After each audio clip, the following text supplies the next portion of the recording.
ఒరే పెంటరావు, ఎక్కడికి వెళ్ళిపోయారో నీ గురించి ఊరంతా ఎదుగుతున్నాను. అయినా కుదురుగా ఒక దగ్గర ఉండాడు ఏంట్రా, తెగ కష్టపడిపోతున్నావు. విన్నా ఊర్లో నా తర్వాత పెద్ద సెలబ్రిటీ అయిపోయి ఉంటగా. నువ్వు మాటి మాటికి ఆయన సెలబ్రిటీ అనకరా. నువ్వు ఏ ముహూర్తాన్ని సెలబ్రిటీ అన్నావో ఆ నిమిషం నుంచి వీడికి సమస్యలన్నీ స్టార్ట్ అయ్యాయి. అవునా, మీరేదో కష్టాల్లో ఉంటున్నారా, నేను మళ్ళీ కలుస్తానులే. అవునా రే, వచ్చిన పని మర్చిపోయాను. ఇదిగో 50,000 అడ్వాన్స్. ఆ హైదరాబాద్ సంబంధం ఉందిగా, అది ఓకే అయిపోయింది. వచ్చేవారా నా పెళ్ళి, 5 రోజులు పెళ్ళిలా 3 రోజులు పెళ్లి చేసుకుంటాను రే.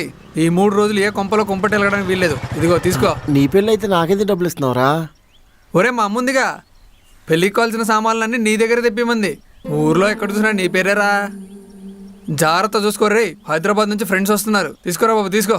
ఏ లోటు రాకుండా చూసుకోర్రే, హైదరాబాద్ నుంచి ఫ్రెండ్స్ వచ్చేస్తారు, మాట వచ్చేస్తుంది. ఒరే నువ్వు వాడి దగ్గర ఉండరా. బేబీ అదే పనిలో ఉన్నా, వచ్చేస్తున్నా.